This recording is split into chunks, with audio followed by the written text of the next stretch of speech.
Pirmkārt, tā bija motivācija, labs izaicinājums man atgriezties atkal un augsts līmenis. Un tāda rūgtuma sajūta par pagājušo gadu bija, jo neizcīnījām nevienu uzvaru un gribējās izdarīt kaut ko lielu. Jā. Nu, teiksim tā, 3 punktus mēs ieguvām, un es uzskatu, ka tas jau ir diezgan labs rezultāts. Un tomēr tās ir cita līmeņa komandas. Un šī te uzvara pirmajā spēlē pret Grenobli, es uzskatu, ka tas varētu būt viens no spēcīgākajiem pretiniekiem vispār, kādu mēs jebkad esam uzvarējuši.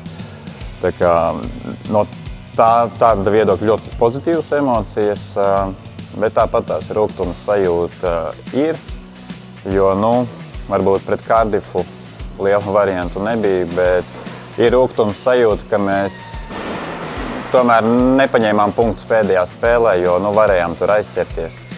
Bet kopumā, jā, bija forši un augsts līmenis, un jā, prieks bija atgriezties augstā līmenī, līdzīgi kā bija pagājušajā gadu Mestas līgā. Es teiktu, līmenis bija tāds pats, jā.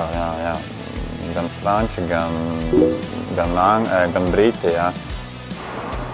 Bija augsts līmenis, un mēs jau zinājām, ko sagaidīt no tā paša Cardiff Devils, un, diemžēl, uzkāpām uz tiem pašiem grābekļiem, uz ko pagājušajā gadā, jā. Noraidījumu, un viņiem ļoti labs vairākums, un tas arī mūsu spēli nogalināja, teiksim tā. Kazahi mums bija tāds nezināmais. Es domāju, tas visiem bija nezināmais, un tas arī bija pārsteigums, ka viņi uzvarēja visas spēles.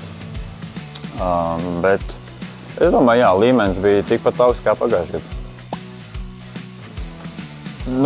Nebija grūti man pierunāt, jo tas iemesls, kādēļ es šogad nespēlēju Latvijas čempionātā, ir tikai tāpēc, ka, teiksim tā, es uzskatu, ka es visu jau sasniedzu, ko vēlējos, un man mērķis bija kļūt par čempionu, un to es sasniedzu, un es vienkārši vēlējos spēlēt augstākā līmenī. Es vēlējos spēlēt Mestas līgā, un par cik mēs nespēlējam, tad arī es nolēmu kļūt tikai par treneri.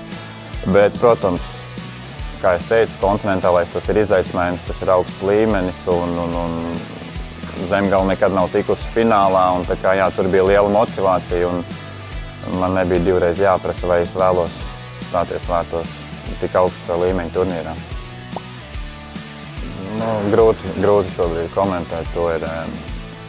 Es vairāk ceru uz to, ka mēs nākošais gadu varētu atgriezties tajā pašā Mestas līgā, vai varbūt kādā citā Eiropas augstāka līmeņa līgā nekā tas ir OHL. To es noteikti izskatītu, un ja būtu tāda pārliecība, ka mēs nākošais gadu spēlēsim augstākā līmenī, tad, jā, kas to lai zina, varbūt es gatavošos, trenēšos nopietni un turpināšu spēlēt, jā.